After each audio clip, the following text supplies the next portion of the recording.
Hello, friends! Today's selection features stories that will make you start questioning both the laws of physics and common sense.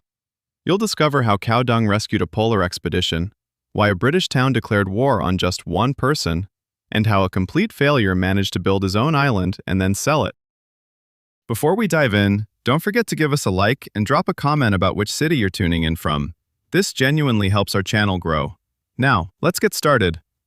Story number 1. The day an entire country hit the brakes. Are you familiar with the term muscle memory? It's when your hand instinctively reaches for the light switch in a dark room, even if you've rearranged the furniture. Now, imagine you have to retrain not just one person or two, but an entire nation in one night. Sounds like a madman's plan, doesn't it? But the Swedes didn't think so. Either that, or they were putting on a brave face. Let's travel to Stockholm. It was the early morning of September 3rd, 1967. The atmosphere was charged with tension. It wasn't a war, a revolution, or a natural disaster. It was Day H. You see, Sweden was the odd one out on the European map. All its neighbors, Norway and Finland, had been driving on the right side of the road for ages, while the Swedes stubbornly clung to the left. And that was a problem. Picture this. You cross the border in your brand new Volvo and suddenly have to switch driving styles abruptly.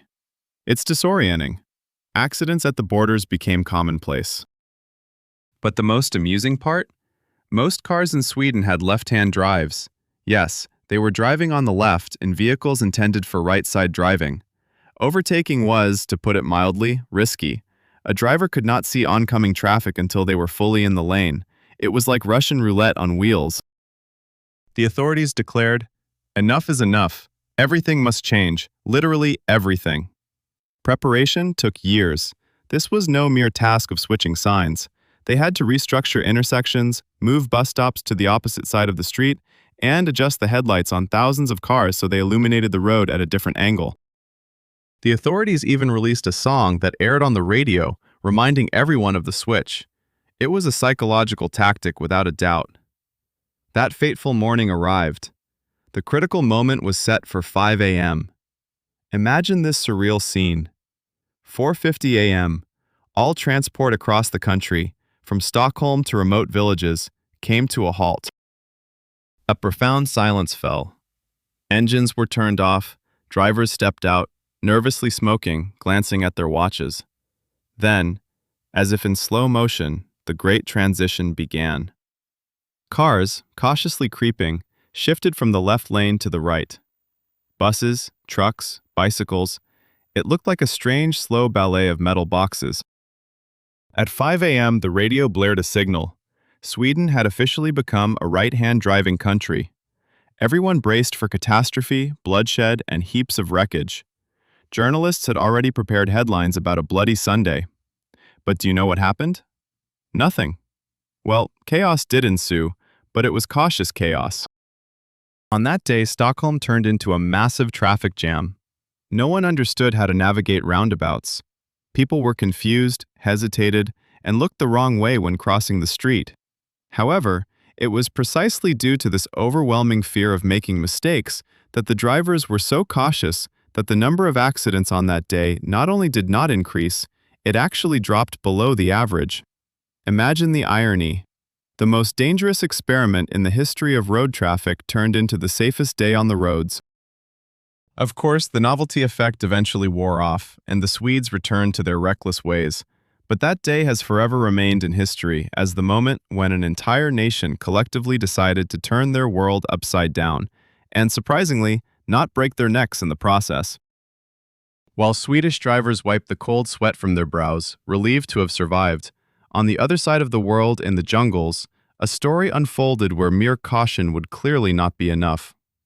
By the way, for the most curious among you, I have left links to all the primary sources in the description. Feel free to take a look and we shall continue. Story number 2.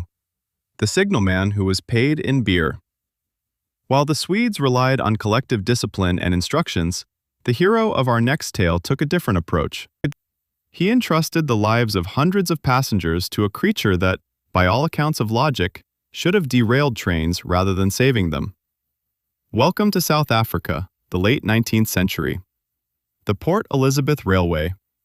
Dust, heat, the smell of coal, and the endless screech of metal. Here, a signalman named James White worked. The young man was quite the daredevil. He enjoyed jumping between the cars of a moving train. The adrenaline, the wind in his face, all that.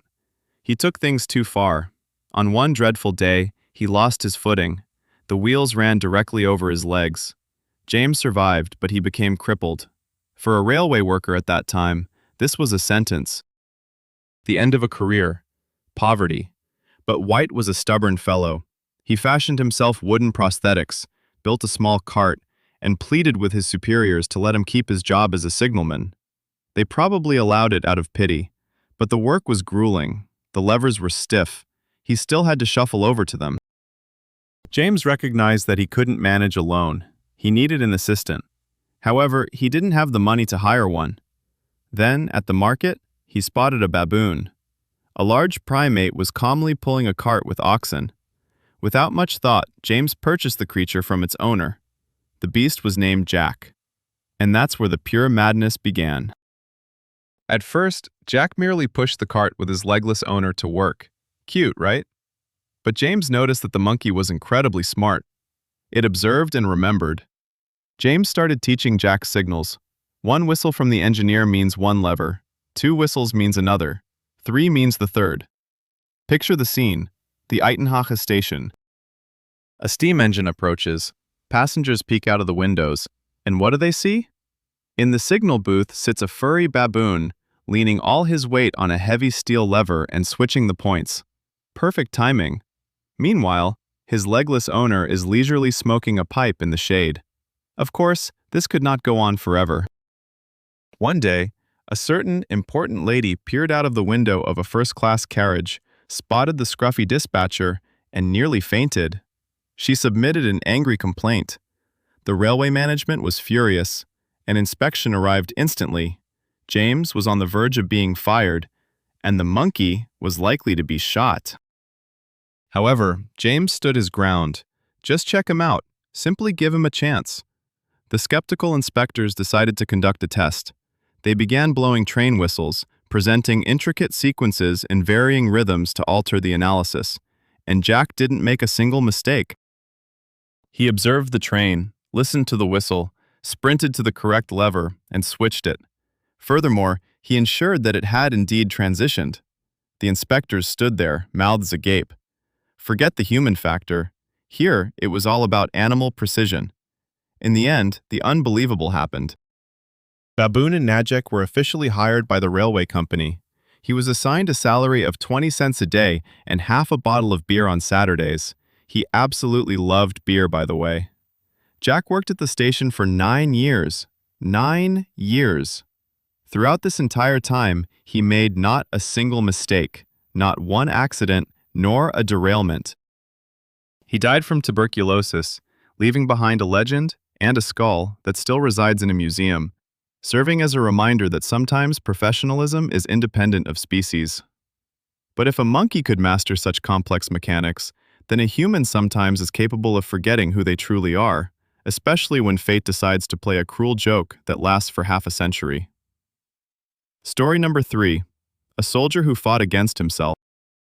Jack Baboon was remembered for his impeccable service, but the hero of this tale earned his place in the annals of absurdity for an entirely opposite reason.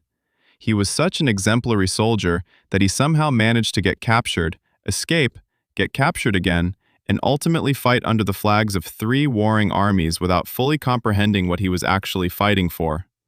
Meet Jan Kin John, a man who is like a tumbleweed. His story begins in Korea in 1938. At that time, Japan had control over Korea. Jan, an ordinary 18-year-old, was forcibly conscripted into the Imperial Army of Japan. There was no choice. Either he was going to die for the emperor or die right there. Jan chose to go. He was sent to the border with the USSR to fight in the Battle of Khalkhin Gol, a meat grinder. Soviet tanks versus Japanese infantry. The outcome was predictable. Jan was taken prisoner. One would think his war was over. Sit in the camp and wait for peace. But fate and the Soviet command had other plans. 1942. The Soviet Union desperately needed manpower. The Germans were pushing towards the Volga. And so, Jan, a Korean in a Japanese uniform, was dressed in a Soviet tunic and sent to the Eastern Front to fight against the Nazis. Just imagine the turmoil in his mind. One day you are a samurai by coercion, the next you are a Red Army soldier. He didn't understand the language. His motivation? Survive. The Battle of Kharkov. The third battle, to be precise. The brutality was beyond comprehension. The Germans encircle the Soviet units. Jan finds himself captured again, this time by the Germans. The Nazis look at him, narrow eyes, wearing Soviet uniform. Not a word in Russian, not a word in German. What to do with him? Execute him? No, the Wehrmacht also needed cannon fodder. They had what were called Eastern Legions. Jan was dressed in a German uniform for the third time. He was then sent to France, to Normandy, to strengthen the Atlantic Wall. June 1944, daylight. American forces land on Utah Beach. They expect to encounter fierce Aryans, the elite of the SS, but instead, they discover a terrified Asian in Wehrmacht uniform hiding in a bunker who doesn't comprehend a single word of either English or German and seems completely oblivious to where he is. The American lieutenants were stunned. Initially, they presumed he was a lost Japanese soldier who had wandered halfway across the world. The interrogation was difficult. No one could discern who he was. Only later, after a translator was found, did the puzzle come together. Yang Kyung-jan, a Korean, soldier of the Japanese Empire, Red Army of the USSR, and grenadier of the Wehrmacht. All of this against his will. A man who endured the crushing machinery of three of the most powerful totalitarian regimes of the 20th century and managed to survive each one. He was sent to a prisoner of war camp in Britain, and after the war, he emigrated to Che, living quietly, raising children, and seldom speaking of his past. Perhaps because he himself could hardly believe that it all actually happened. He passed away in Illinois in the early 90s, living as an ordinary American retiree. Yang simply floated along the currents of history, striving not to drown. Yet sometimes, to survive, one has to do the opposite of swimming against the tide. Instead, allow something to completely engulf them, quite literally. Just like what happened with a Spanish aristocrat. Story number 4. A plantation that flourished in the lungs. Generally, we consider our bodies as impenetrable fortresses. Skin, immunity, barriers, all designed to keep the outside world out. But what if the enemy does not assault the gates, but subtly seeps inside with each breath and decides not merely to visit, but to build a home there? Massachusetts, 2009. Ron Svadan, a 75-year-old retired teacher, began to cough. Initially, it seemed like just a common cold. Well, it happens to the best of us. But the cough lingered on. It grew deeper and heavier. Ron started to choke. The sensation was as if a weight had settled in his chest. Doctors conducted an X-ray. The image revealed the dark spot in the left lung. The verdict was both clear and terrifying. Cancer. A tumor. And judging by its size, it appeared advanced. Ron was being prepared for the worst. His family was in shock. Wills and farewell conversations were underway. However, before chemotherapy commenced, the doctors decided to perform a biopsy to confirm the diagnosis. The surgeon inserted a bronchoscope, a thin tube with a camera, into Ron's airways. He moved deeper, anticipating to find a grotesque mass of cancerous cells. Suddenly, a green spot appeared on the monitor. The doctor blinked and rubbed his eyes. Green in the lungs. He guided the camera closer. It was neither mucus nor pus. It was plant life.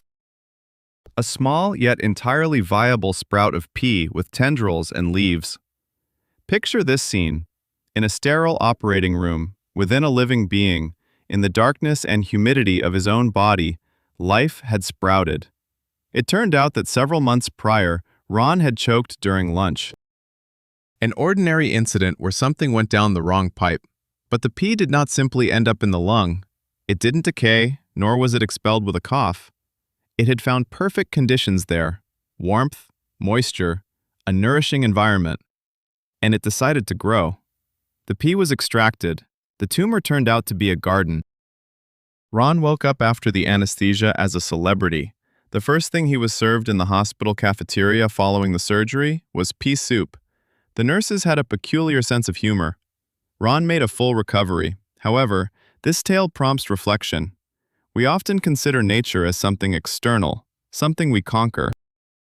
Yet, if we let our guard down for just a second, nature is ready to invade us from within. On the other hand, sometimes nature doesn't infiltrate us, but instead rejects what we introduce into it. It spits it back out like unwanted trash, even if that trash is made from the strongest steel. Story number 5. The lake that stole an oil rig. If a pea within the lung represents a quiet act of sabotage, the incident we're about to discuss was loud, audacious, and utterly impossible. A heist where the culprit was not a gang in masks, but ordinary water. Louisiana, 1980. Lake Peigneur. A beautiful, tranquil spot. Popular among fishermen, it was shallow, merely 3 meters deep. The water came up to the waist, maybe to the chest, an ideal place for relaxation. However, beneath the lake's surface lay a salt mine, a vast maze of tunnels where salt was extracted. And right in the middle of the lake stood an oil rig from Texaco, drilling the bottom in search of black gold. On November 20th, an error occurred. Tiny, yet fatal. The drillers miscalculated the coordinates. Instead of veering away from the mine, the drill pierced the lake's bottom and entered directly into the salt vault of one of the tunnels. The hole was small, about 30 to 40 centimeters, but it was enough. Water began draining into the mine. At first slowly, the drilling rig tilted slightly, prompting the workers to evacuate to the shore. They were right to do so, for moments later, chaos broke loose. The water rushing into the salt mine began eroding the salt. The hole rapidly expanded. A vortex formed on the surface, growing before one's eyes, and the lake transformed into a gigantic drain pipe, reminiscent of a bathtub, but on a scale of kilometers. First, the drilling rig was swallowed up whole. That massive steel structure vanished like a matchstick. Then, the whirlpool began pulling in barges docked at the shore, one after another, 11 in total. The trees on the bank started falling into the water along with chunks of land. The pier, the truck parking area, everything was being swept into the abyss. However, the most astonishing events were unfolding underground. The miners, about 50 of them, spotted the rush of water and understood they needed to run. The lifts were pulling people up to the surface in the final moments as water filled the tunnels. Meanwhile, on the surface, a biblical scene was taking place. The lake, which had always been fresh water, began to flow backward. Water from the Gulf of Mexico surged back into the emptying lake through the Del Comber Canal, creating a temporary waterfall that soared 50 meters high, the tallest in the state of Louisiana that hadn't existed just a day prior. After 2 days, everything settled down. The lake turned salty. Its depth increased from 3 meters to 400. Yet the most remarkable aspect of this disaster was that no one lost their life. Neither the miners, nor the drillers, nor the fishermen who had been in his boat. He managed to paddle to the shore just in time before his boat was drawn in. Even the miner's dog managed to survive. A couple of days later, from the depths, those same 11 mines began to surface like corks from champagne, twisted and battered, but they resurfaced. Nature demonstrated to us a trick: how to hide a lake in one's pocket in just a few hours. But sometimes it is not lakes that vanish, but entire groups of people, right before the eyes of witnesses, leaving behind only the scent of sulfur and a superstitious dread. Story number 6. The battalion that dissolved in a cloud. In the previous tale, we observed how water can engulf metal and soil. But can air consume people? Not just one individual, but hundreds of armed soldiers? The story I am about to tell walks the line between mysticism and military report, and still prompts historians to scratch their heads in confusion. Gallipoli, World War I, 1915. a place where the British Army tried to break through the defenses of the Ottoman Empire, suffering defeat after defeat. Heat, flies, the stench of decay, and despair. On the 12th of August, the Norfolk Regiment prepared to attack Turkish positions at Hill 60. Among them was the Sandringham Battalion.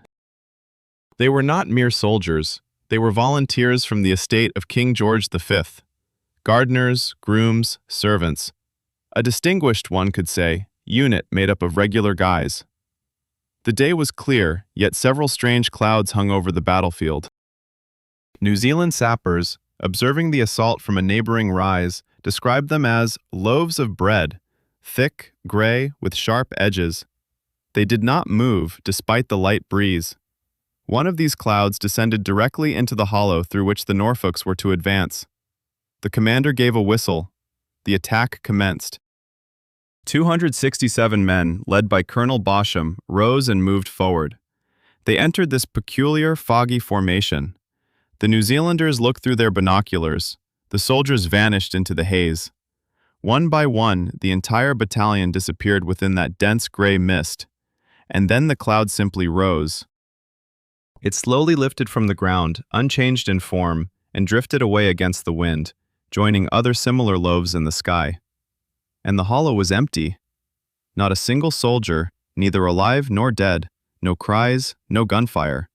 267 men simply evaporated. The British command concluded they had been captured. However, after the war, when Turkey capitulated, the British demanded the return of the Norfolk Battalion. The Turks raised their hands in confusion. We did not take them. We didn't even see them. They never reached our positions. Years later, a mass grave was discovered in that area. The bodies were heaped together, as if they had been dumped from a height. But this does not explain what the witnesses had seen. How could hundreds of people vanish in the fog in mere moments, without a sound? The official version? They got lost in the mist, were surrounded, and killed. And the story of the departing cloud was a product of the sun-dazed observers' hallucinations. But those New Zealanders swore until the end of their days that they witnessed the fog take the men and carry them into the sky. War is filled with mysteries. Yet, while the battalion's disappearance might be attributed to the chaos of battle, the next story unfolded in an entirely peaceful time in the heart of a civilized city, and the culprit was not mysticism, but rather ordinary human greed multiplied by physics. Story number 7. A man who sold the Eiffel Tower for scrap metal. Wait, I know what you're thinking. Hey, you promised no familiar tales. Victor Lustig, blah blah blah. Stop, forget about Lustig. Everyone knows about that suave con artist, but almost no one is aware of the person who pulled off a fraud far bolder, more foolish, and, frankly, more amusing. He didn't sell a tower. He sold an entire bridge right in broad daylight, and the buyer even started taking it apart.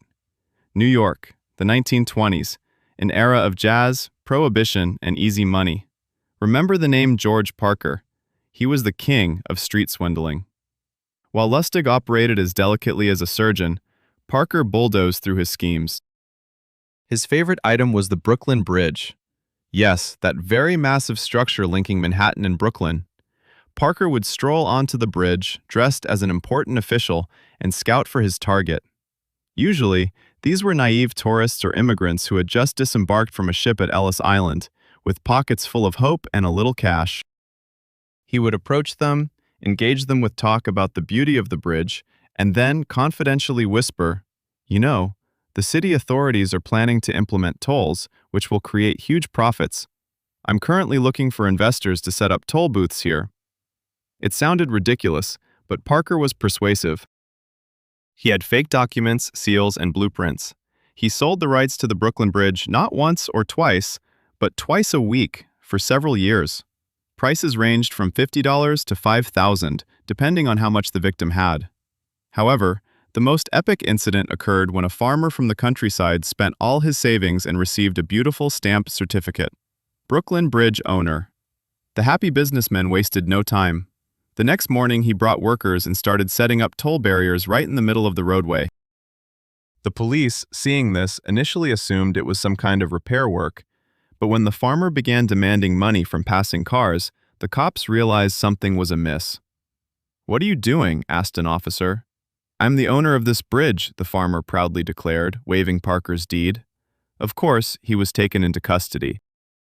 Parker was eventually caught, and he spent his days in Sing Sing prison, where he became a legend among inmates, recounting tales of having sold the Statue of Liberty and the Metropolitan Museum. But you know what's most astonishing? People believed him not because they were foolish. They believed him because in America during those years, anything seemed possible. And if one could buy a skyscraper, why not a bridge? Greed makes people believe in fairy tales. Yet sometimes, faith in something can be not a weakness, but the only means of survival, even when the entire world thinks you're long gone. Story number 8. An island where time was forgotten. Sometimes history loses not just individual people or documents, but entire communities. Imagine living your life, raising children, praying, working, while the entire world believes you have been non-existent for half a century. This is the tale of the forgotten people from the island of San Cristobal, not to be confused with the Galapagos. It is a tiny patch of land in the Pacific Ocean, part of the Solomon Islands. However, our story is not about a tropical paradise. It's about a bureaucratic nightmare and human resilience. In the 10th century, Polynesians were brought to this island from neighboring atolls. At that time, slavery had officially been abolished, yet the blackbirds, as the labor recruiters were called, disregarded the laws entirely. People were forced to work on coconut plantations. Years went by, generations changed, the world experienced the First World War, the Great Depression, and the Second World War. Then, amidst the chaos of the post-war era and decolonization, this settlement was literally forgotten.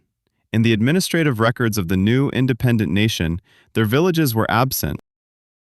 Officials in the capital were convinced that no one lived there except for wild birds. Ships passed by, mail never arrived. The people on the island lived in complete isolation for nearly 40 years. They had no doctors, schools, or police forces. They returned to subsistence farming, fished, and built huts.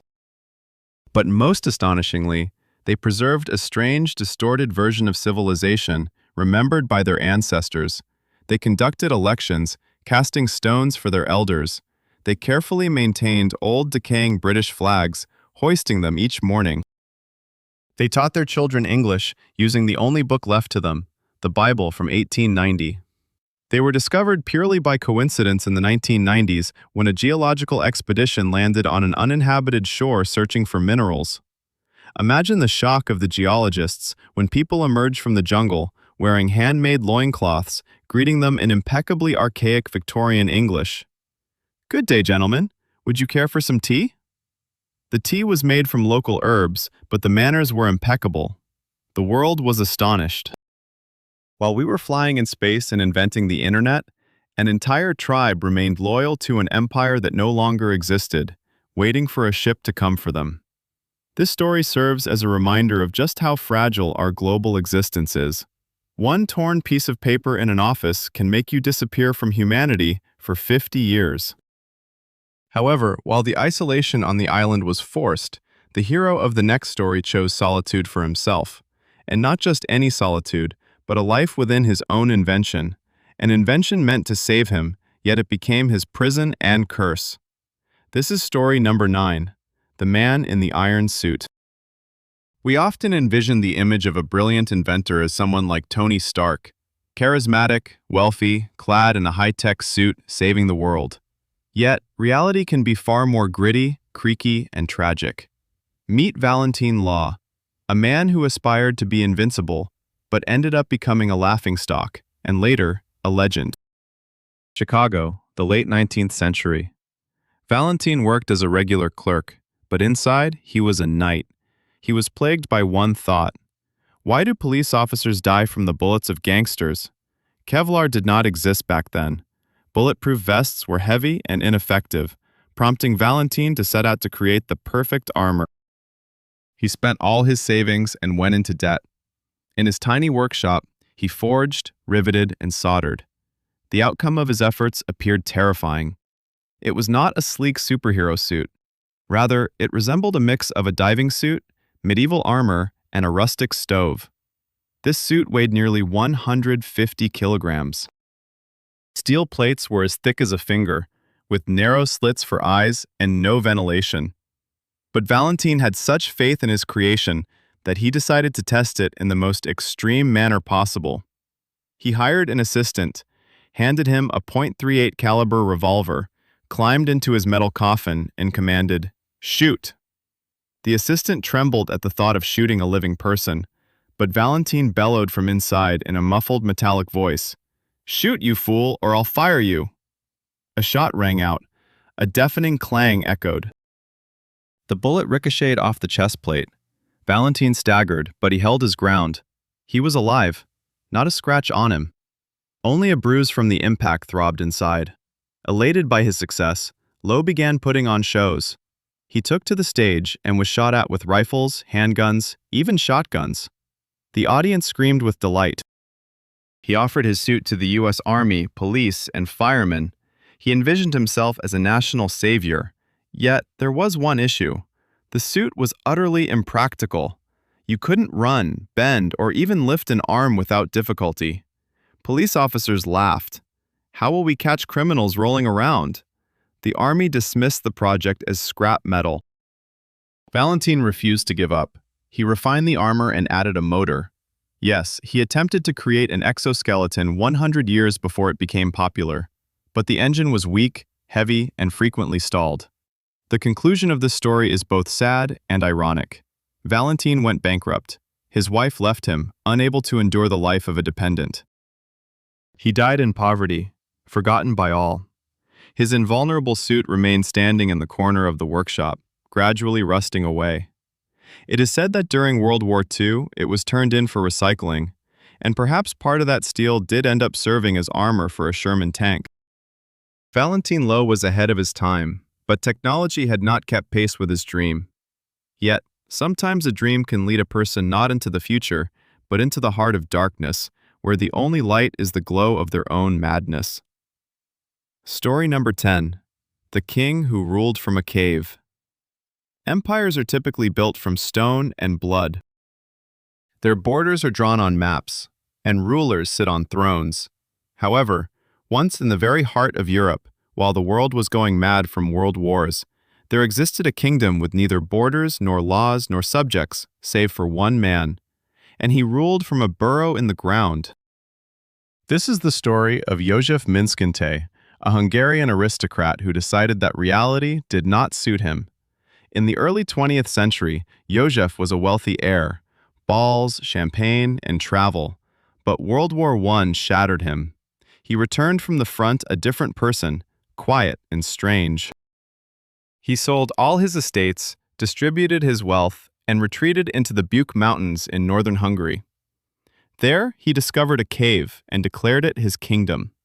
He did not merely become a hermit, he crafted his own mythology. József carved a throne from wood, sewed himself a cloak made of animal skins and old army blankets, fashioned a crown from wire and tin cans, and began to reign. The locals were initially frightened of their cave king, but they gradually got used to him. József was not aggressive. He would venture out to the villages, exchanging forest berries and mushrooms for salt and matches, but he always referred to himself in the plural. We, King József I, command. The most astonishing events unfolded when the Nazis came to power, followed by the communists. Regimes shifted, borders were redrawn, individuals were imprisoned and sent to labor camps. Yet József lived in his cave completely uninhibited by ideology. One day, officers approached his cave, intending to arrest him for vagrancy. József emerged before them, wearing his tin crown and wielding a wooden staff, delivering a speech of such power and dignity that the armed men were taken aback. He spoke of the freedom of the spirit, asserting that a true kingdom exists within a person and that no authority can revoke one's title. The officers departed without laying a hand on him. He resided in the cave for nearly 40 years, enduring 2 wars, the Revolution of '56, and Soviet occupation. He passed away in his throne room in his old age, never acknowledging any authority over himself except that of nature. After his death, journals were found in the cave, thousands of pages written in fine script. They contained decrees, laws, philosophical treatises, and poetry. He had created a perfect state on paper, free of wars and violence. People deemed him insane. But who was the greater madman? The man who found peace in a cave, or the civilized world that had twice attempted to destroy itself during that time? Yozev discovered a way to hide from the world. However, the following story illustrates that sometimes hiding is impossible, even when one is in the safest place on earth, because danger can come from the most unexpected places, straight from the sky. Story number 11. The Cow That Fell on a Submarine. I know, it sounds like a joke, like the beginning of a bad pun. A cow and a submarine walk into a bar. But, unfortunately for the participants of this tale, everything was tragically real. And yes, this actually happened, though even military tribunals found it hard to believe. The Sea of Japan, the end of the last century. A Russian fishing vessel sends out a distress signal. The crew is in a panic. They scream into the radio that their ship is sinking because a cow fell from the sky onto it. The rescuers, receiving the signal, suspected that the sailors were either dead drunk or had lost their minds from the heat. A cow from the sky in the open sea. Absurd. Yet, the ship was indeed going down. The sailors were rescued, and during their interrogation, they continued to tremble and stammer the same thing. We were just on our course, the sky was clear, and suddenly, bam! A cow falls from above, breaks through the deck, ruptures compartments, and we are sinking. They surely would have been committed to a mental institution for mass hallucination or insurance fraud if, a few weeks later, the truth hadn't emerged. Indeed, it was even more insane. It turned out that military pilots were to blame. A group of pilots from a military transport aircraft was conducting a flight somewhere in Siberia. Before departure, they made the dubious decision to earn some extra cash or simply stock up on meat for the winter. The story does not reveal the details behind their motivation. They stole a cow from a local pasture, alive and kicking. They dragged the poor animal into the cargo hold of the plane. However, a cow is not a suitcase. During the flight, as the aircraft began to maneuver, the animal panicked. Imagine half a ton of frightened beef thrashing around in the cabin, kicking and mooing. The aircraft lost its balance. The pilots realized they were about to crash. They had no choice. They opened the cargo door, and the cow flew out. By an incredible, almost astronomical coincidence, at that very moment, directly beneath them in the vast sea, was that unfortunate Japanese ship. The odds of such a coincidence are 1 in a million. It's akin to winning the lottery, only the prize is death by beef. Once the facts were laid out, the case was quietly shelved. It looked far too absurd. Nevertheless, this incident remains in history as a reminder. The universe has an incredibly twisted sense of humor. You can survive storms, pirates, and icebergs, but you never know what or who might drop on you on a clear, sunny day. However, if the cow bomber was an accident, the next story is an example of how a person intentionally transformed himself into a living weapon, not for war, but for art. Story number 12. The Man Who Became a Camera. We live in the era of Instagram and GoPro. Everyone has a camera in their pocket, but imagine a person who decided that carrying a camera was for the weak.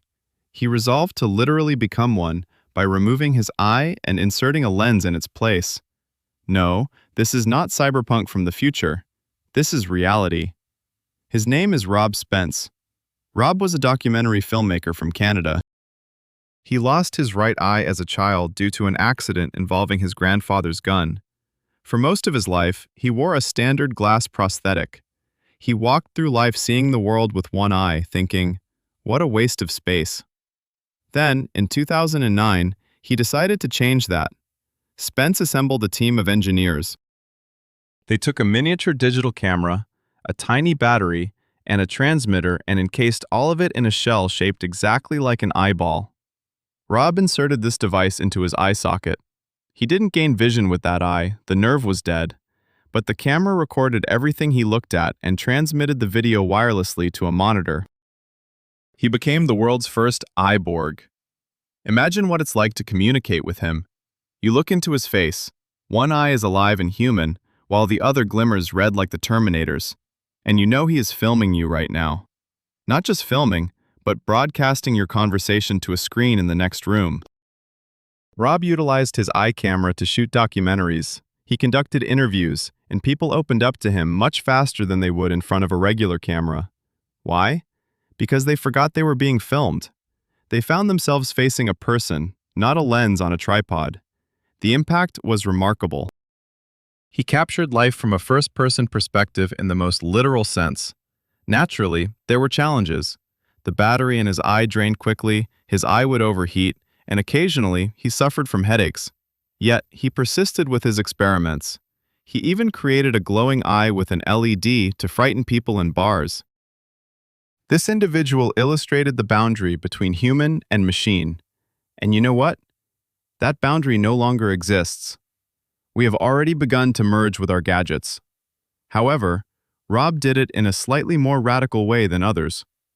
But while Rob spins integrated technology into himself, the protagonists of the next story were, on the contrary, attempting to expel the very essence of progress from themselves and their city. They did this with the help of tanks and napalm against mosquitoes. This is story number 13, The War Against Sparrows, which people lost. Alright, I might have overstated the mention of mosquitoes and napalm, but what transpired in China at the end of the 50s surpasses any blockbuster in sheer madness. It was a genuine war with generals, propaganda posters, and mobilization of the populace. Yet the enemy was neither imperialists nor neighboring countries. The enemy was sparrows. 1958. Mao Zedong announced the campaign against the four pests. The goal was to eradicate rats, flies, mosquitoes, and sparrows. The rationale was solid. Sparrows peck at grain. Scientists calculated that a single sparrow consumes 4.5 kilograms of grain annually. 1 million sparrows. Just imagine how much rice could be saved. We'd feed the entire country. And thus the slaughter began. The entire nation, from the young to the old, took to the streets. Killing birds with firearms was too expensive. Bullets were precious, so they devised a brilliant yet sadistic tactic. Sparrows cannot fly for long stretches. They need to perch to rest. Millions of Chinese pounded on drums, pots, and basins, yelling and waving cloths. They prevented the birds from landing on branches, roofs, or the ground. Picture this cacophony and clamor echoing across the entire country. Poor birds flailed in the air until they fell dead from exhaustion or heart failure. They were finished off and collected in massive piles. School children competed to see who could bring in the most carcasses. The heroes were awarded certificates. Sparrows were almost entirely wiped out. Their population was decimated. The party celebrated this victory. The harvest was saved. However, the following year, nature struck back with such force that China trembled. Without sparrows, there was no one to eat the caterpillars and locusts. The insects multiplied in such numbers that the sky darkened. The locusts devoured everything. Not just the grain, but they consumed leaves on trees, grass, and all crops. The harvest was completely obliterated. Thus began the Great Chinese Famine. Estimates suggest that between 15 and 45 million people perished from hunger. 45 million because someone thought he was smarter than the ecosystem. In the end, China had to do something humiliating. It had to purchase live sparrows from the USSR and Canada. Trainloads of birds were brought in to save the country from the insects. This story serves as the harshest lesson in ecology in the history of humanity. One cannot simply pull a thread from the fabric of nature, hoping the pattern will become more beautiful. Most likely, the entire structure will simply fall apart in your hands. However, while the Chinese battled birds, the inhabitants of an American town took up arms against the very ground beneath them. This conflict has persisted for half a century, turning their home into a branch of hell on earth. This is story number 14, The Town That Burns From Within. Attention! You had the town of Centralia on your watch list, I recall. But Centralia is a pop star among underground fires. Everyone knows about Silent Hill. Yet few are aware of Jaria in India, where the scale of the disaster is exponentially greater, and people continue to live directly above smoldering coals. This is not an empty ghost town. It is hell, where individuals live, give birth, and commute to work. Welcome to Jaria, in the state of Jharkhand, the coal capital of India. The ground here has been ablaze for more than 100 years. The first fire broke out in 1916. Someone dropped a cigarette or a flammable object into an open mine. It no longer matters. What does matter is that the fire went underground. There, in the richest coal seams, it found an endless supply of fuel. Picture this. You walk along the street. The pavement beneath your feet is hot, like a frying pan. In the cracks of the road, you can see an orange glow. Columns of smoke and toxic gases surge from the ground. Sulfur, carbon monoxide, methane. The air here is such that taking a deep breath means burning your lungs. But the most terrifying aspect is not the fire itself. It is the emptiness. The coal burns away, creating enormous underground caverns, and the land collapses. Entire homes vanish below the surface. There have been instances where a person awakens in the morning, heads to the kitchen, and falls into a fiery pit while still in their pajamas. Once, an entire temple sank into the earth along with its parishioners. One might think to run and save themselves, but in Jaria, hundreds of thousands of people live. Why? Because coal is their livelihood. They do not merely exist on this burning ground, they steal this coal. Men, women, and children descend into illegal mines, risking suffocation or being burned alive, to scoop a bag of coal and sell it on the black market for a few dollars. They live in shanties perched on the edge of fiery craters. Children play football, evading the smoking fissures. The government has tried to extinguish the fire. They have doused it with water, sand, and foam. Futile efforts. They attempted to relocate the residents, but the locals refused to leave. "This is our home. This is our income," they say, coughing up black dust. Jaria is an apocalypse in slow motion. It is a place where human necessity outweighs the fear of hellfire. People are literally burning their future to stay warm in the present. But while the residents of Jaria are tethered to the land that harms them, the hero of the next story found himself bound to the sky that refused to let him go, embarking on the longest and most pointless journey in aviation history. This is story number 15, the airplane that could not land. We all fear flying, turbulence, engine failure, but there is a nightmare worse than crashing. Imagine you take off but cannot land, not because the landing gear broke, but because you don't know how. There's no more fuel. But let the pilots explain everything in order. Kerr, 2005. Flight 522 of Helios Airways. The Boeing 737 takes off from Larnaca, heading for Athens. It's just a standard holiday flight, filled with families, tourists, and children, with sun and sea visible from the windows. A few minutes after liftoff, the pilots communicate with air traffic control. "We have a problem with the air conditioning." That was the last coherent message. Communication was lost. The aircraft continued climbing, reaching an altitude of 34,000 feet, about 10 kilometers, flying on autopilot straight towards Athens. The Greek air traffic controllers detected a blip on their radar. They attempted to contact the plane. Silence. The aircraft entered Athens airspace, circling above the city, continuing to fly in loops.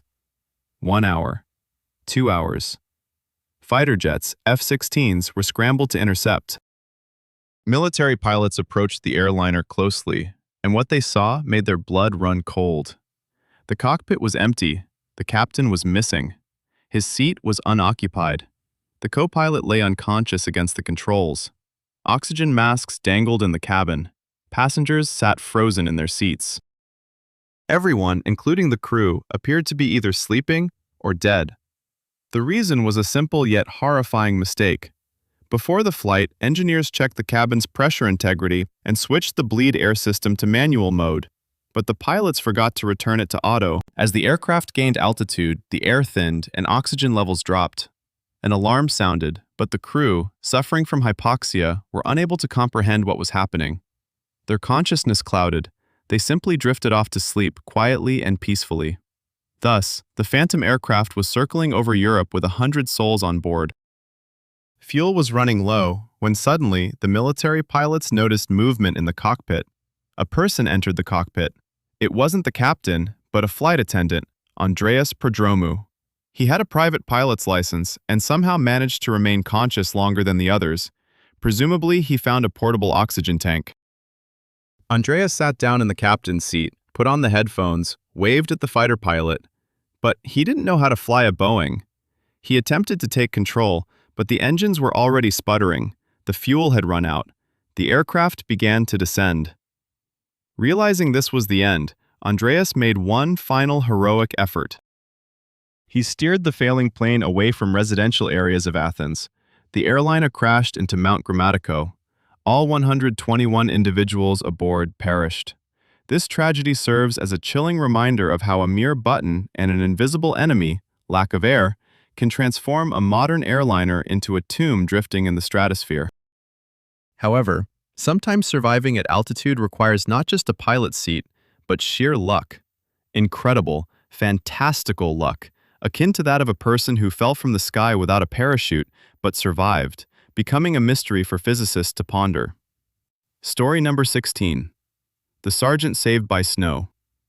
All right, I sense your skepticism. Another freefall tale. You mentioned Juliana Kupka and Vesna Vulovic before. Relax, those stories are well known. But Nicholas Alcamate, a British gunner, didn't just survive for nothing. He lived after falling into fire and then into ice. His story resembles a circus stunt performed by death itself. March 1944, Germany. Nighttime. A British Lancaster bomber returns from a mission. Nicholas sits in the tail turret. Suddenly, there's a jolt. A night fighter from the Luftwaffe ignites their plane. Fire quickly engulfs the fuselage. Alcamate reaches for the parachute that hangs behind him and sees that it is ablaze. It has turned into a flaming torch. The choice for the young man is clear: burn alive in a metal can or jump into the dark abyss with no chances of survival. Nicholas opts for the abyss. Better to crash quickly than to roast slowly, he thought. He turns the tower, opens the hatch, and tumbles into the night.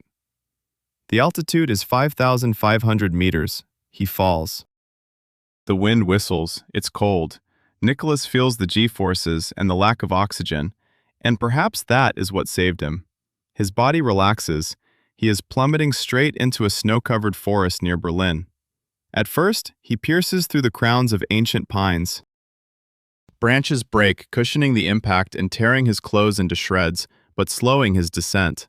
Then he lands in a deep snowdrift on the slope of a ravine. Nicholas regains consciousness a few hours later. He gazes at the stars and checks his arms and legs. Intact. He only has a sprained ankle and a couple of scratches. A man fell from 5 kilometers without a parachute and walked away with just a sprain. He lights a cigarette. Yes, the cigarette survived, and starts whistling to attract attention. German patrols find him. The Germans, of course, did not believe him. "Where's the parachute, spy?" they shouted. Nicholas pointed upward. "Burned. I fell like this." The Gestapo concluded he was lying. But then they found the crash site. Broken treetops leading to a deep hole in the snow, and no sign of a parachute, no strapping or fabric.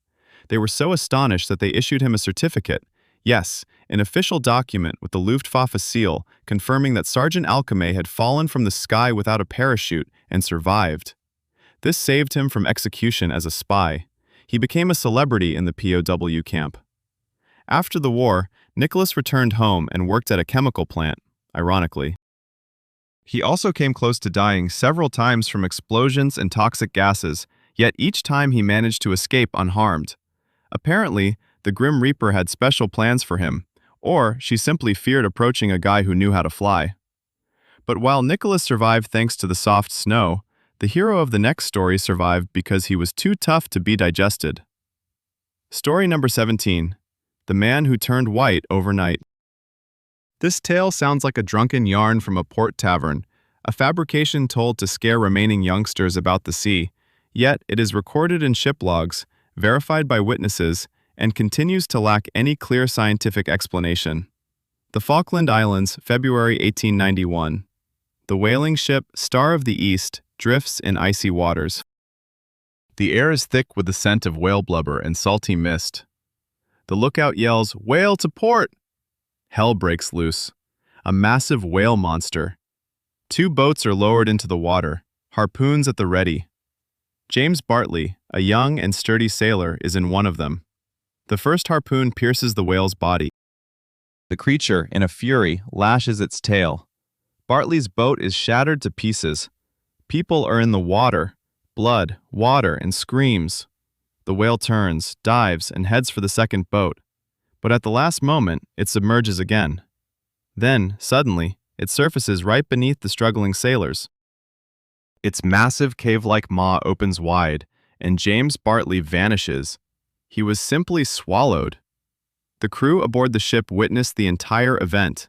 Terror froze them in place. They were convinced the young man had met his demise. Crushed by jaws, drowned, whatever. The end. But the hunt had to be finished.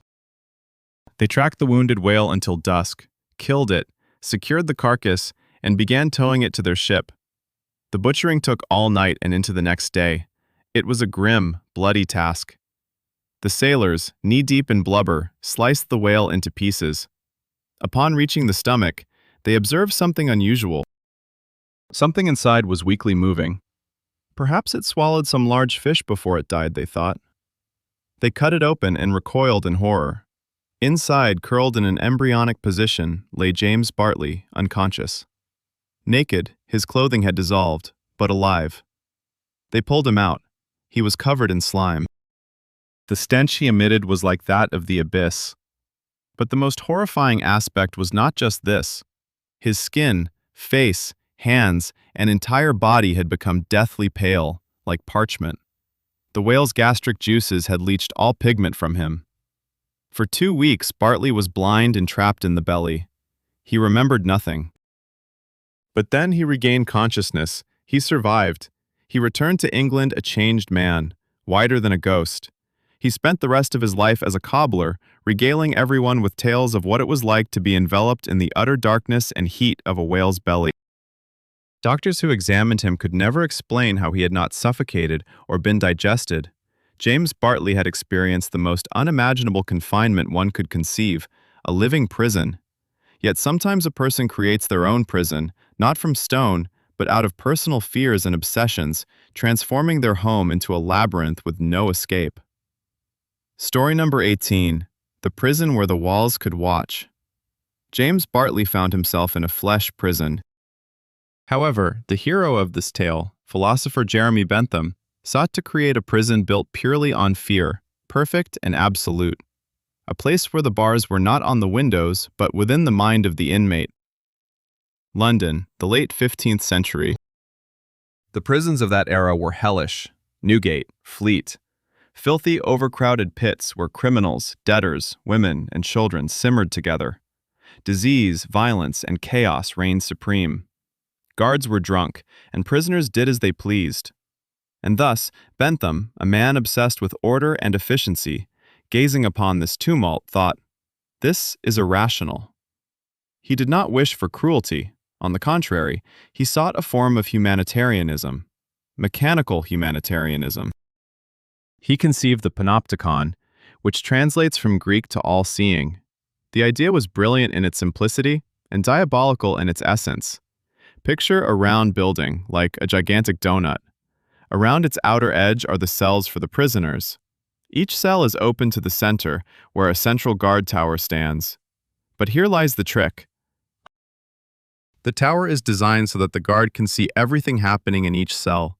Meanwhile, the prisoners, due to a system of shutters and specific lighting, cannot see the guard. They can only make out the dark silhouette of the tower. And do you know what that means?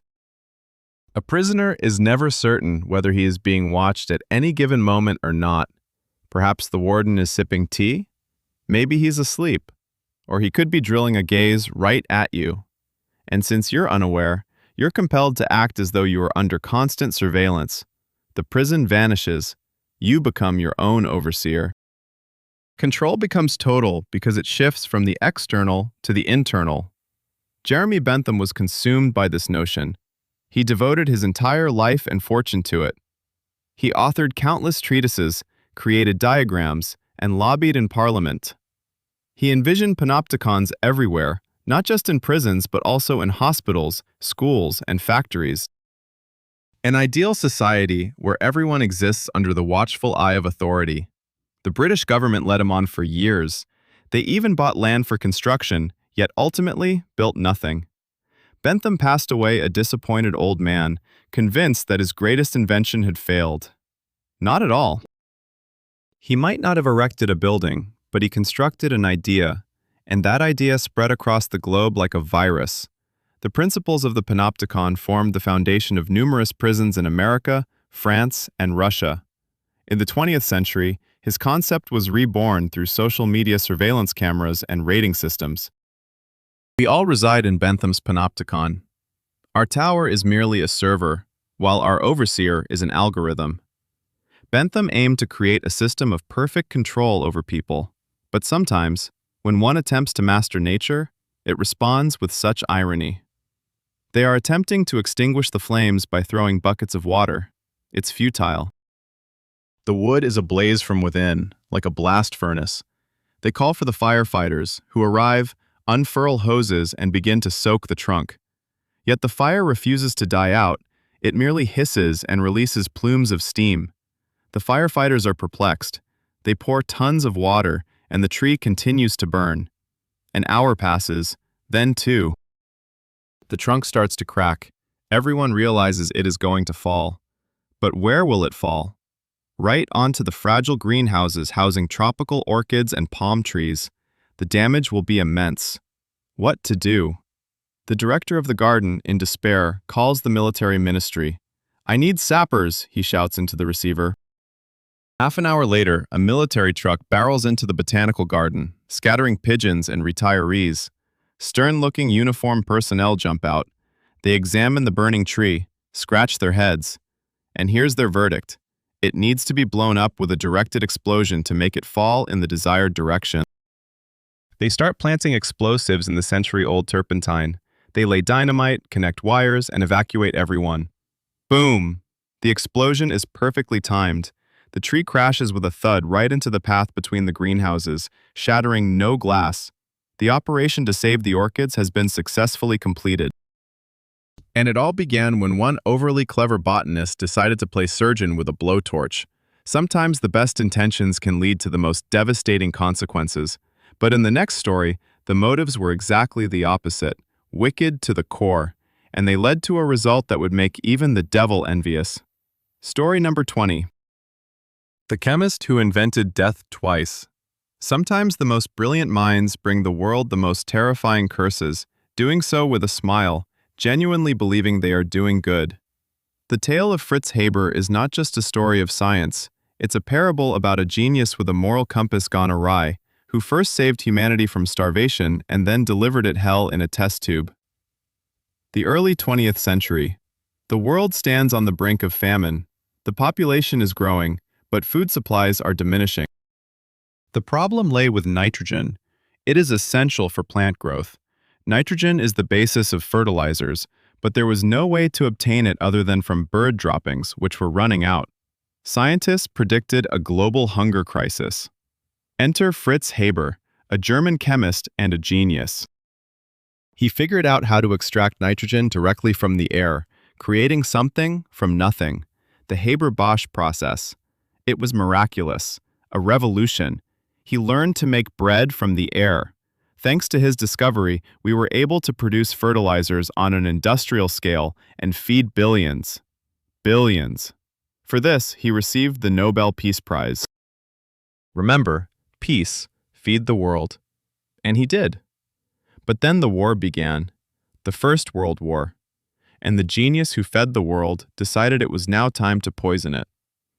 Haber was a staunch patriot. He proposed a new weapon to the German command. Absolute, cheap, and effective. chemical warfare gases. He personally went to the front lines to oversee the first gas attack at Ypres in 1915. Imagine the horror. Soldiers in their trenches see a strange yellow-green cloud creeping toward them. It smells like pineapple and pepper. They do not comprehend what it is, and then it engulfs them. Chlorine scorches the lungs from within. People suffocate, cough up blood, and go blind. This was not a quick death from a bullet. It was a slow, agonizing asphyxiation. Haber stood on the hill, observing his handiwork. He regarded it as humane. Why waste ammunition when you can simply make the enemy choke, he would say. He earned the title of the father of chemical weapons. His own wife, also a chemist, pleaded with him to stop. When he refused, she took her life with his service pistol. Reportedly, he didn't even attend her funeral, rushing to the Eastern Front to test new gases. Do you think that's the end? Far from it, for he invented death twice. After the war, his laboratory developed a pesticide for combating insects. It was highly effective. It was called Zyklon B. Yes, that Zyklon B. A few years later, the Nazis took his invention and enhanced it. They began to use Zyklon B in the gas chambers of Auschwitz and other death camps. Ironically, many of Haber's relatives, who were Jewish but had converted, perished because of his invention. He died in exile, fleeing from the regime he desperately wanted to assist. The man who received the Nobel Peace Prize left behind a legacy that endured through 2 world wars and continues to poison our planet. But if the genius of Haber brought sorrow to the world, then the insanity of the next hero gifted it only laughter and one very, very peculiar castle. Story number 21. A man who built a castle to have a place to play. We all constructed castles from sand, cushions, or Lego bricks during our childhoods. Then we grew up, and those castles remained in the past, washed away by the waves of adult life with its mortgages and mundane jobs. Well, almost everyone. Because in Hungary, there was a man named István Tarodi who decided that growing up was for the weak. His story began, like many of ours, with a dream. As a young boy, he devoured tales of knights. He envisioned himself in shining armor, defending his fortress. He swore to himself that one day he would have his own real castle. Years went by, along with war, work, and family, and István became an ordinary man. However, the childhood oath never left him. In 1951, he built his first castle. It was a wooden playhouse in a tree. Not bad, right? But that was just the beginning. A few years later, he purchased a small plot of land in the town of Sopron and began hauling stones. At first, neighbors thought he was merely constructing a shed. But when walls with battlements and towers began to rise, they realized the guy had lost his mind. István Tarodi built his castle alone for 50 years. Can you picture that?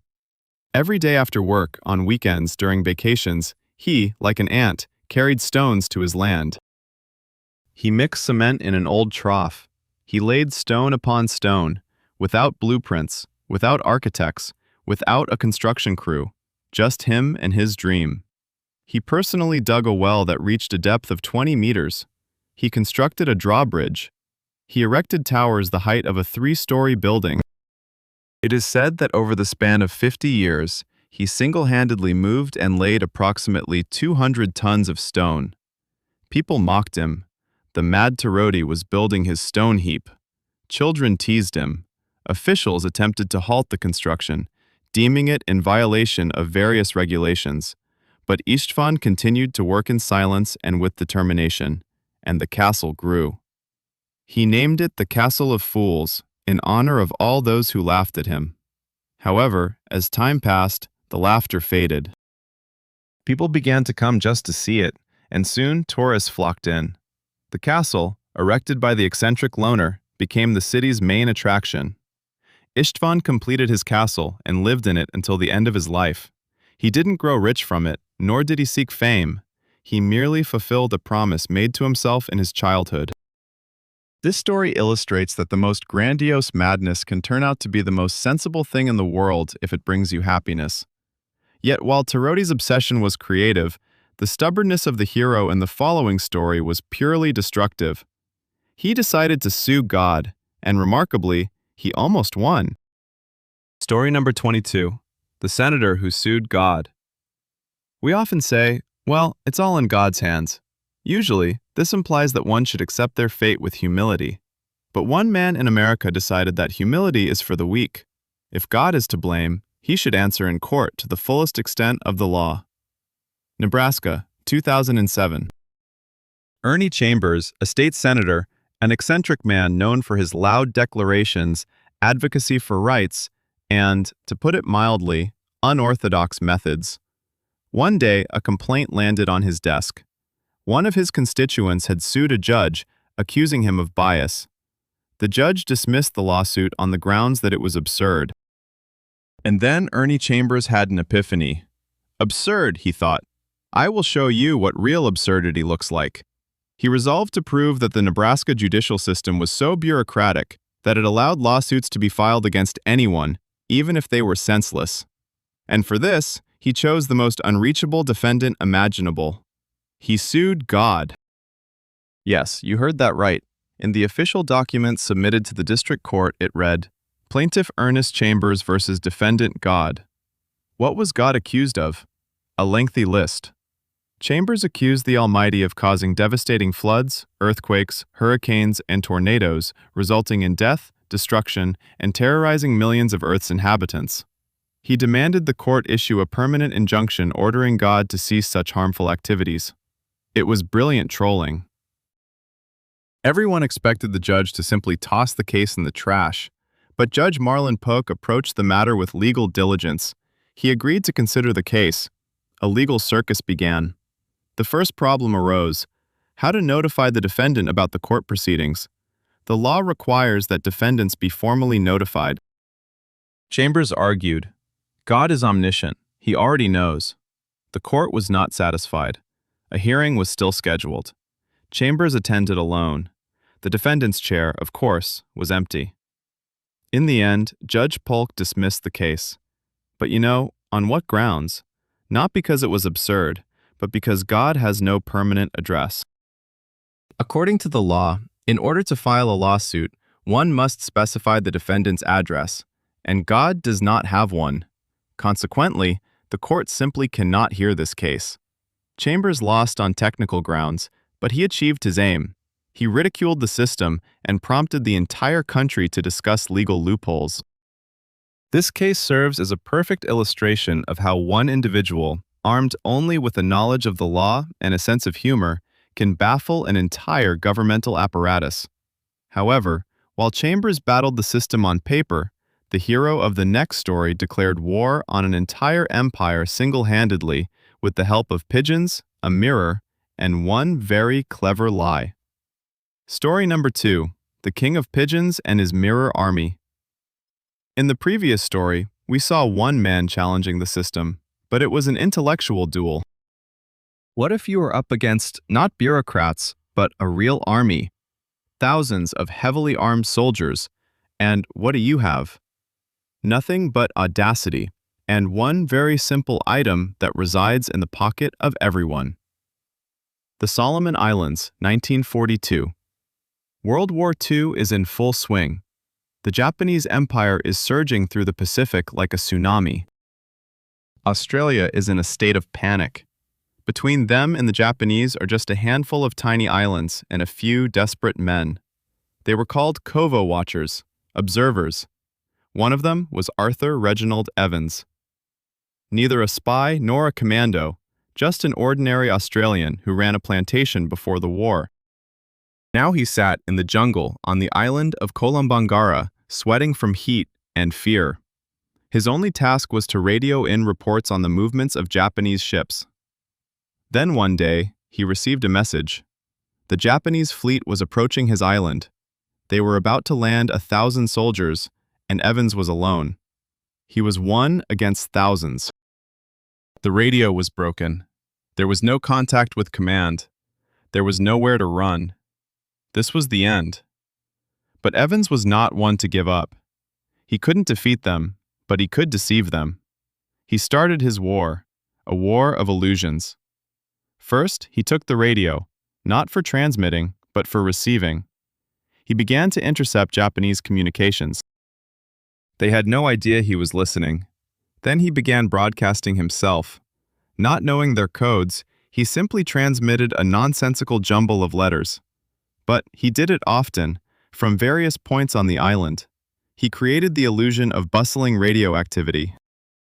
Japanese radio operators intercepted his signals and reported, "There's someone out there, and they're numerous."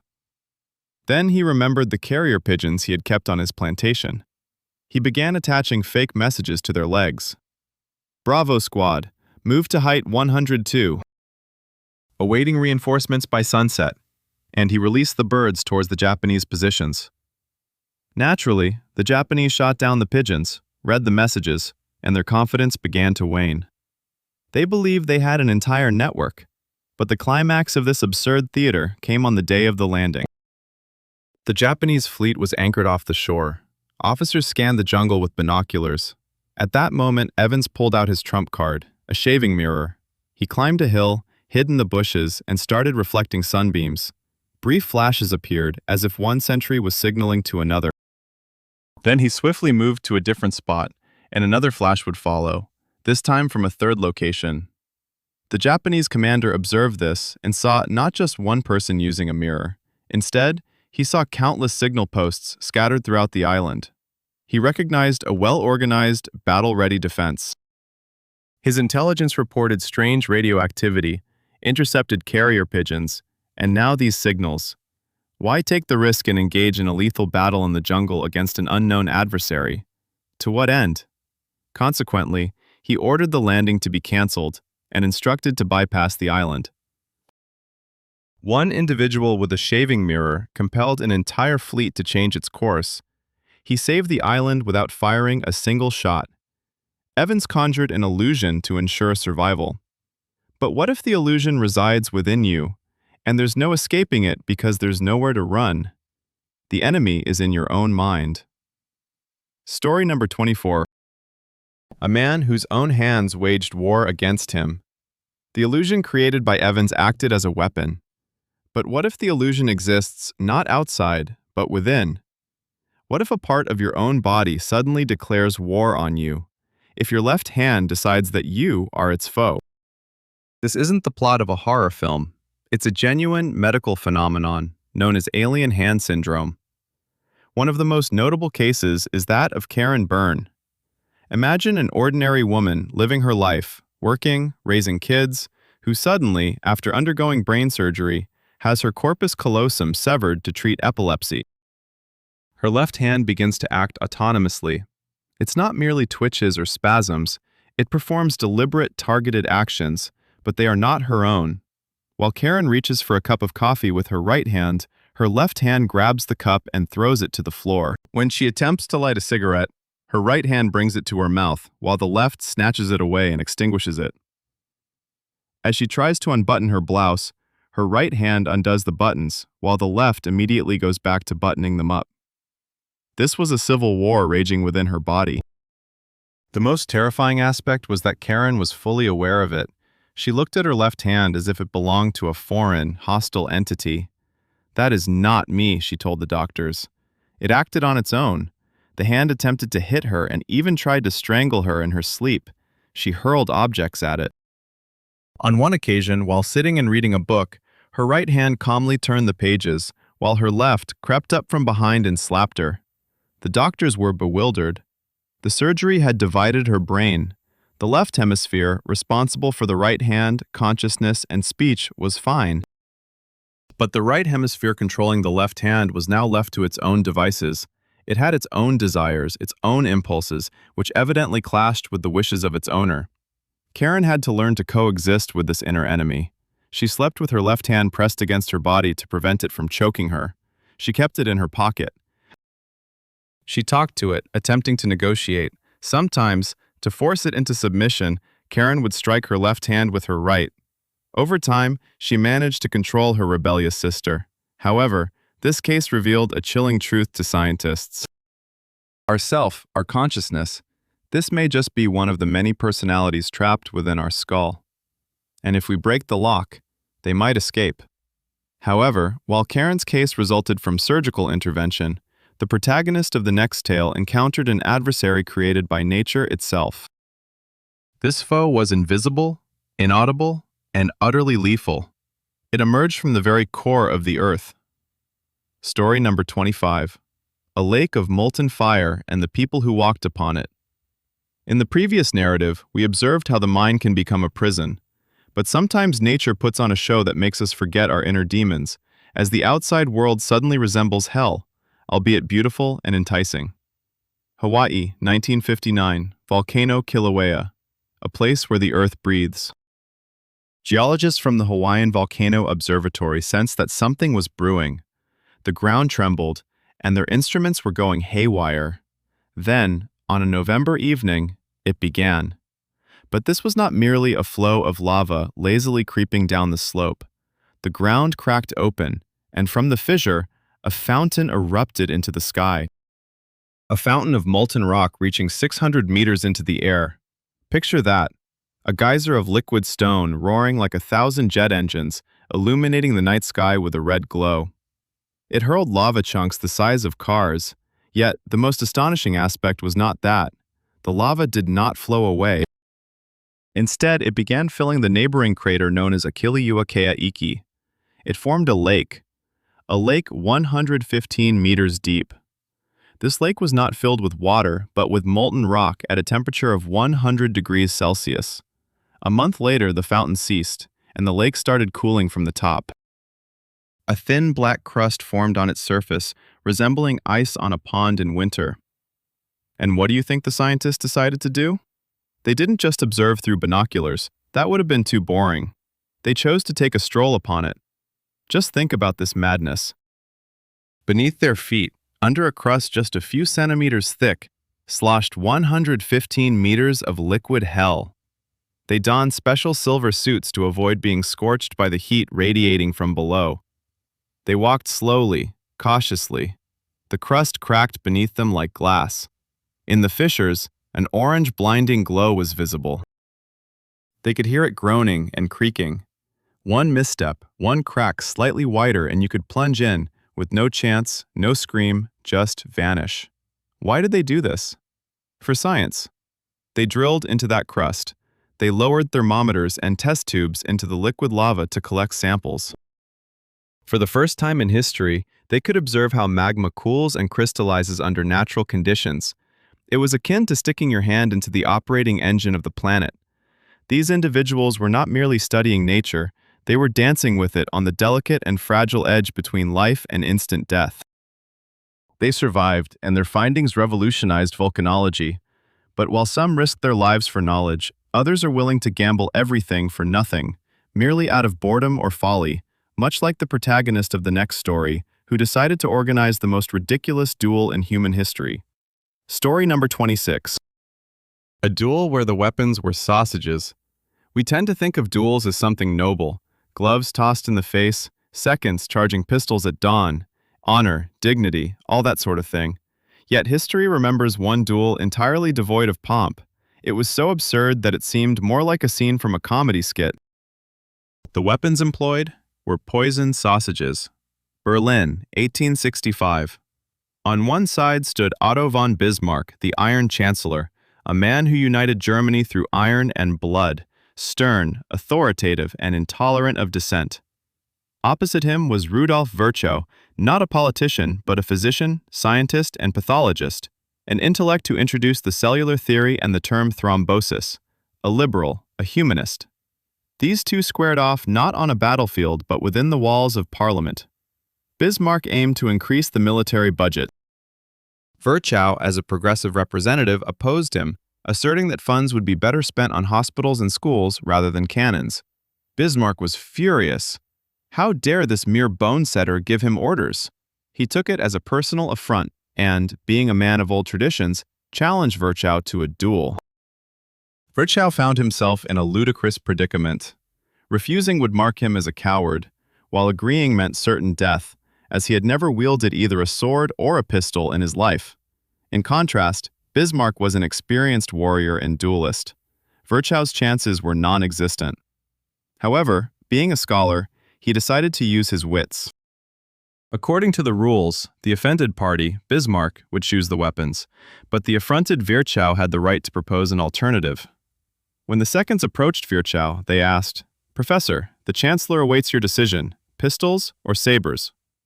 Maintaining an impassive expression, Virchow replied, "Neither. I choose the weapon myself. The duel will be fought with sausages." The seconds froze, unsure if they had heard correctly. No, it was indeed sausages. Virchow presented a dish with two identical, enticing pork sausages. "Here, gentlemen," he declared. "The conditions are as follows. One of these sausages is completely safe. The other is filled with trichinae. These are microscopic parasitic worms that cause excruciating and often fatal illness. As the challenging party, the Chancellor has the right to choose first. He will eat his sausage, and I will eat mine. Whoever is unfortunate will lose." This was a brilliant move. When Bismarck was informed, he initially turned crimson with rage. This was mockery, a jest. But he soon chuckled, realizing he had been outmaneuvered.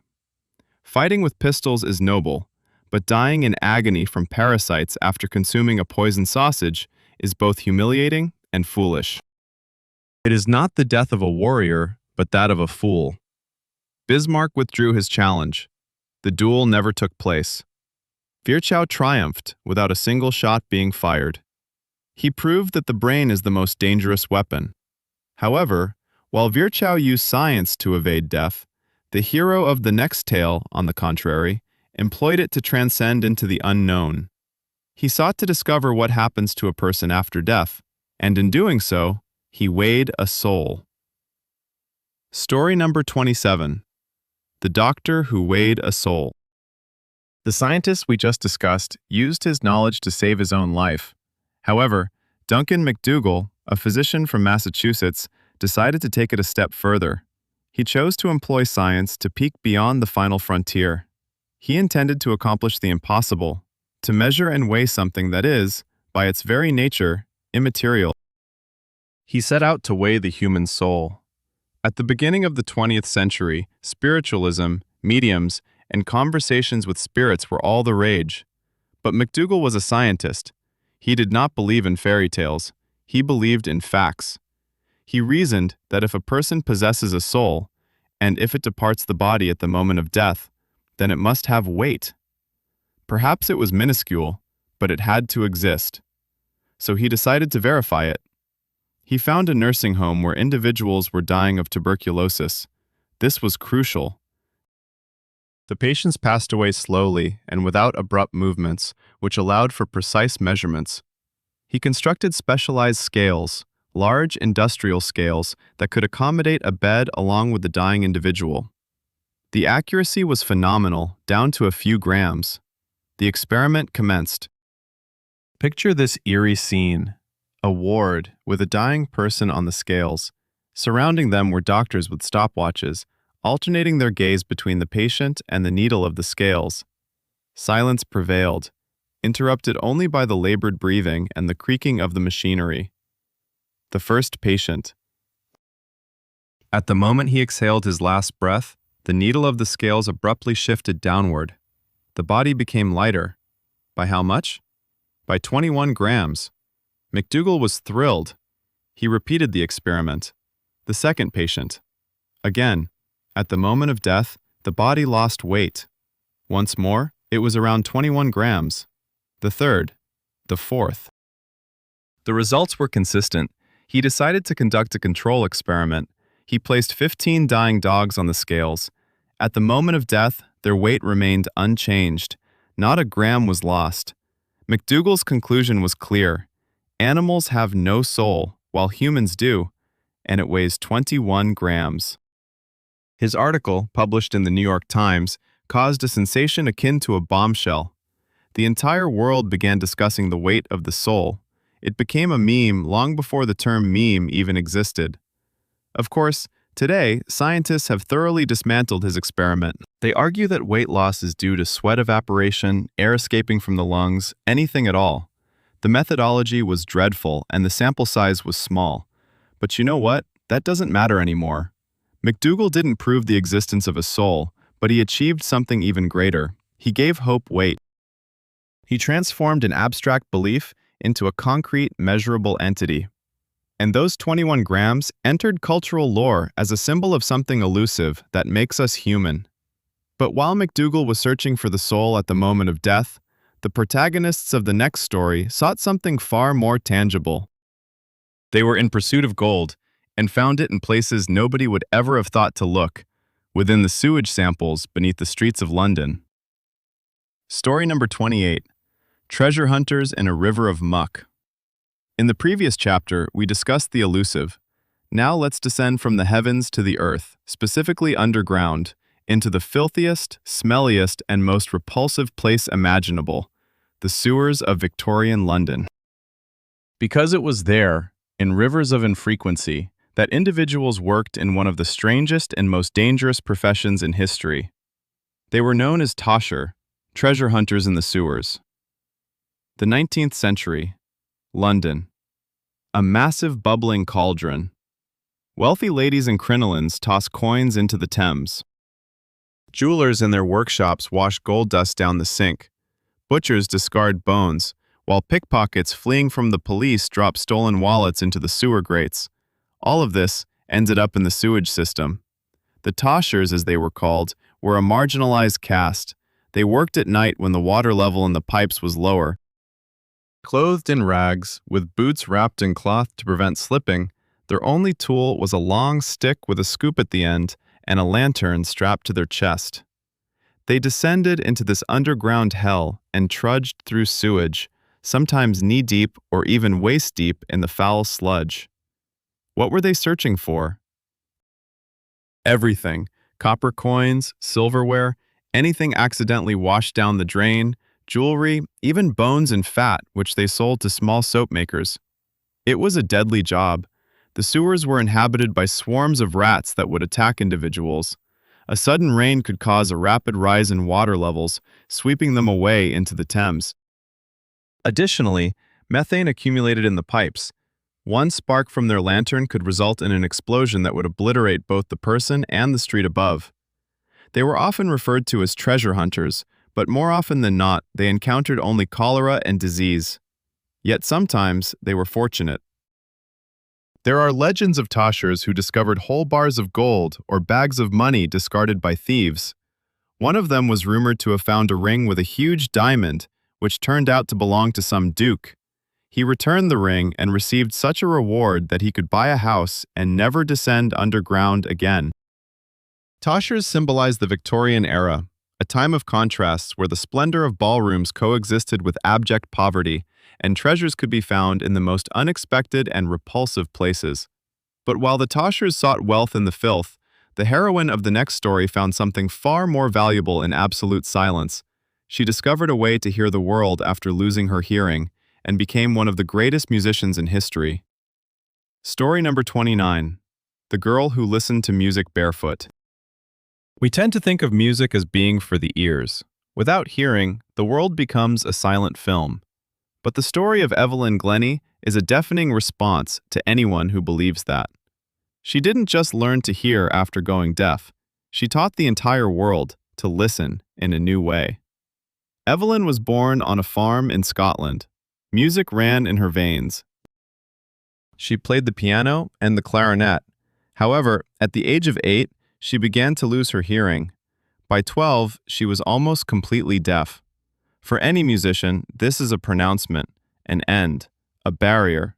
Her teachers at the music school said, "Sorry, girl, your path leads to being a secretary." They envisioned no future for her. But Evelyn was determined. She auditioned at the Royal Academy of Music in London, wanting to play percussion. The examiners looked at her with pity. "How do you intend to play if you can't hear?" one of them asked.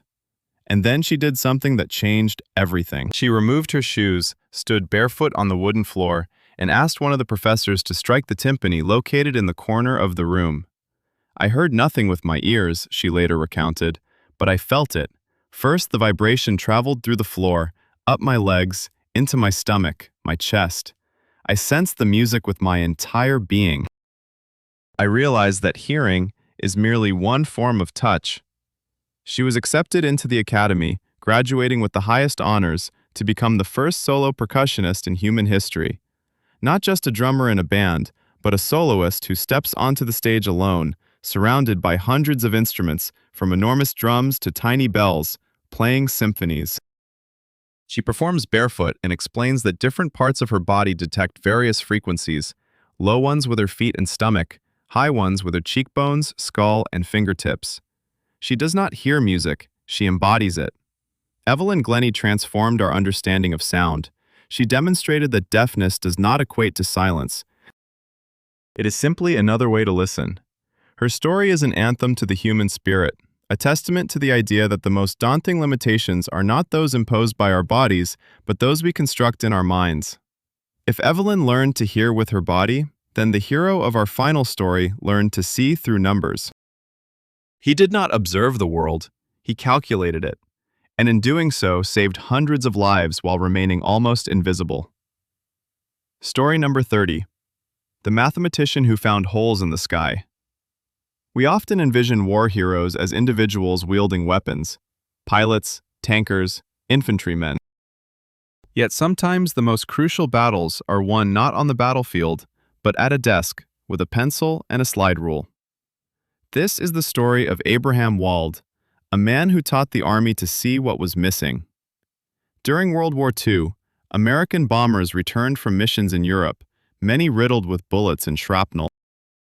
The military engineers faced the dilemma of where to reinforce the armor of the aircraft. The logic seemed straightforward: identify where the bullet holes were most prevalent and strengthen those areas. They compiled statistics revealing that the majority of holes were in the wings and fuselage, fewer in the tail, and almost none in the engines. The obvious conclusion was to add extra armor to the wings. However, Abraham Wald, a quiet, modest mathematician and Jewish refugee from Hungary who had fled the Nazis, entered the room and examined the diagrams and the data. "You are all mistaken," he stated. The generals frowned. They were being lectured by an egghead. "Gentlemen," Wald continued, "you are looking at the planes that returned. The holes you see are in the places where hits are not fatal. A plane can fly with a hole in its wing, but you do not see the planes that never returned." Silence descended in the room. "Where are the holes absent on the returning aircraft?" he asked. "In the engines, in the pilot's cabin, in the fuel tanks." This does not indicate they are immune to damage. Rather, if they are hit, those planes do not come back. You see holes where armor is unnecessary, and you should reinforce precisely the areas that appear clean on your charts. This was a breakthrough in understanding. He revealed to them what is known as the survivorship bias. We judge the world by the victors, by those who survived, completely overlooking the data regarding those who lost, as their information rests at the bottom of the English Channel. Wald taught them to recognize the ghosts, to see the gaps that are not documented on paper but are very much present in reality. His calculations saved hundreds, if not thousands, of lives. Armor began to be added to engines and cockpits, resulting in planes returning more frequently. The irony is that Abraham Wald himself perished in a plane crash. The aircraft he was on with his wife went down in the mountains of India. He, who did so much for flight safety, became a victim of chance. His story serves as a perfect conclusion to our cycle. It illustrates that the most crucial information is often hidden from our view, that sometimes we must look not at what exists, but at what is missing, and that a single, quiet individual with a pencil can achieve more for victory than an entire division. After all, reality is not only what we perceive. It also includes the shadows cast by things that remain invisible to us, and it is in these shadows, as you may have gathered, where the most extraordinary stories are concealed.